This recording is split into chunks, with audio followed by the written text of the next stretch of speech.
Estamos de regreso a través de QTF. Gracias por continuar con nosotros. Viernes 16 de junio. Vamos a platicar ahora con Fernando Figueroa. Él es psicoterapeuta. Y de dos cosas importantes, mi querido Fernando, gracias por estar aquí con nosotros. Del síndrome de Peter Pan, pero también cómo se liga, o no lo sé, tú nos lo vas a explicar más, al narcisismo, ¿no? ¿Cómo estás? Bienvenido. Hola, muchas gracias. Como siempre, un placer estar con ustedes. Así que, bueno, ¿cómo se relaciona con el narcisismo?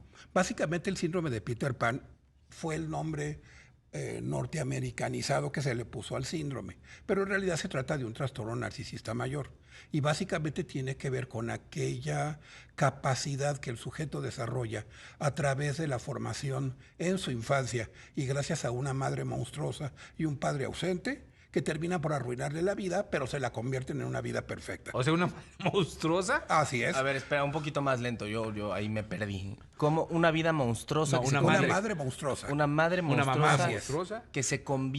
Que convierte la vida de un niño perfecta. Sí, esa vida que el niño o la niña tendría azarosa, con problemas, con altibajos, la madre lo convierte en algo imposible porque le perfecciona todo, le resuelve todo, no, le impide enfrentarse a problemas y eso la convierte en un verdadero monstruo que devora al niño o a la niña y le impide ver la realidad, lo cotidiano.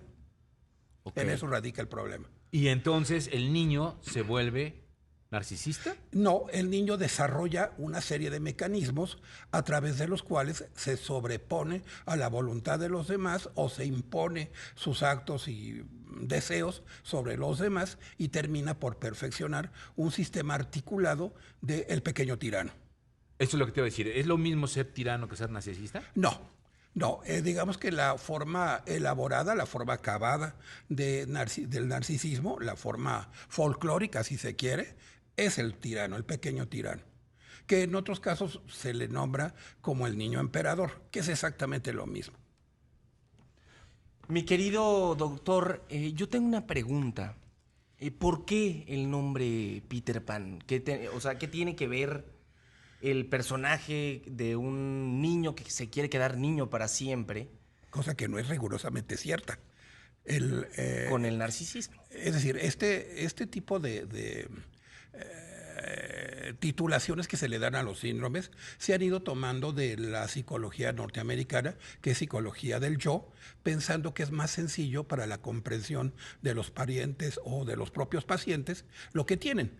El problema es que muchos de esos nombres se toman de películas o de producciones de cualquier otro tipo, incluso de teatro, para que sean más comprensibles. Entonces, Peter Pan no es el niño que no quiere crecer. Peter Pan es el niño que no quiere saber nada de sexo, que le aterroriza la sexualidad, que no puede tocar a las niñas, que no puede ver a las niñas y que siempre busca que las niñas huyan, vuelen, desaparezcan. ¡Qué duro! A ver, regresando al tema de lo que sería este punto de la tiranía, del niño tirano que empezamos a crear. La responsabilidad radica en la mamá. Radica en la los conjunción. En la conjunción. En la conjunción de padre o madre, ausente o no. Eso no es importante. Lo que importa es que las figuras que representan a la autoridad paterna, como la ley, que es la parte mala del cuento, y la de la bondad, que es la de la madre, la parte, digamos, dadivosa del cuento, deben de mantenerse, independientemente de qué estemos hablando, de qué tipo de pareja estemos hablando. El asunto es que las rutinas de comportamiento de los padres son decisivas para interponer la ley ante la cual el niño tiene que detenerse y la permisibilidad. Una figura de autoridad. Una figura de autoridad, aunque ahora está un poco cuestionado esto ¿De la autoridad? por toda esta discusión esotérica sobre la terminología, y una parte permisible que es la de la madre, que le va a enseñar lo bello de la vida sin mostrarle el área terrorífica. Ahora, en este punto, el tema es parte de la culpabilidad que sufre la madre o el padre por el otro ausente, por la pareja ausente. Entonces, yo soy culpable, yo puedo tomar esta culpabilidad y entonces la reflejo hacia que a mi hijo no le falte nada, le permito todo, él no tiene que sufrir, él no tiene por qué llorar, él no tiene por qué padecer lo que estoy padeciendo yo. Sí, puedo desplazar mis carencias o mis logros incluso, que son logros narcisistas como padre o madre, los desplazo sobre el niño y hago que crezcan en él, que germinen y crezcan desmesuradamente, o niego lo que a mí me pasó y trato de cubrir las necesidades de mi hijo para que no se enfrente a los problemas que yo me enfrenté y entonces desaparece toda posibilidad de riesgo de daño por lo natural o por lo cotidiano.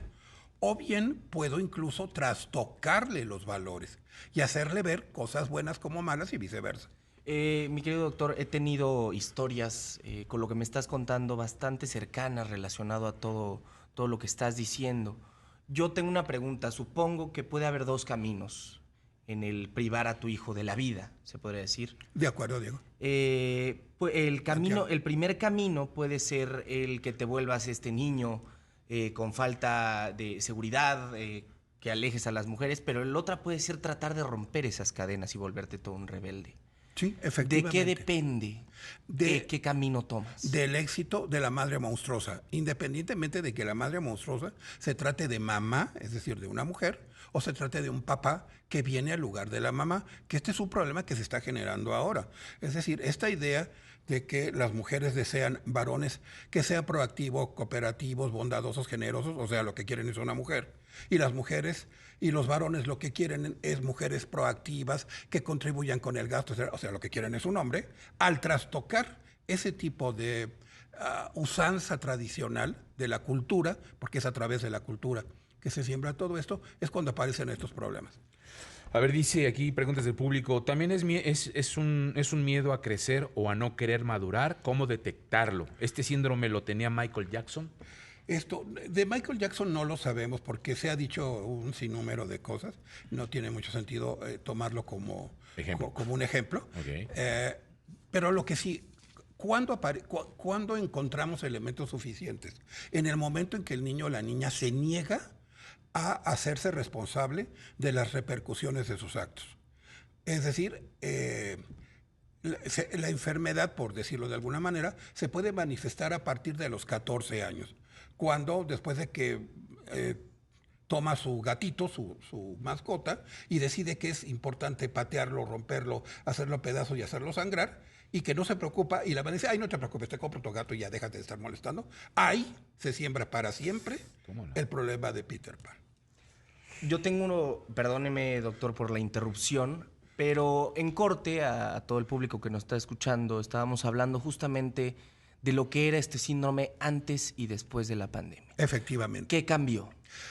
Antes de la pandemia, el síndrome se manifestaba a través de lo imaginario. Es decir, el niño o niña que no quería crecer, que no quería asumir su responsabilidad, ni como adolescente, ni como adulto joven, ni como bla, bla, esto lo hacía a través del pensamiento.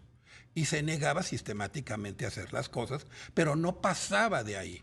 Es decir, se imaginaba que no iba a envejecer, se imaginaba que la enfermedad no lo iba a atacar, se imaginaba que las cosas siempre saldrían bien, que nada se rompería. Que a mí no me pasa. Que a mí no me pasa. Sí. Después de la pandemia, resulta que las redes sociales le muestran que todo, absolutamente todo, es posible. Y en ese momento, ese niño o esa niña decide que ahora sí, podemos hacerlo todo sin tener que pagar las repercusiones, porque como la muerte no es muerte, es solamente una de tantas en el juego X o Y, Z, porque el matar un animal no es más que un reto que se hace en las redes y compramos otro animal para el siguiente reto, o porque podemos decir cuánta barbaridad se nos ocurra y finalmente al que le gustó bien y al que no le gustó pues también. Todo eso ha contribuido a crear ahora en lo real, y lo real siempre está del lado de la locura, en lo real todas las cosas que antes estaban solamente en la imaginación. Y esto crea serios problemas ahora. Híjole, y problemas de identidad muy, muy importantes. Se nos está terminando el tiempo, pero quiero preguntarte rapidísimo dos cosas. Una, esto tiene también que ver con los famosos chavorrucos que terminan estos ya como adultos que siguen en una actitud de quererme llevar bien con los chavos a como dé lugar.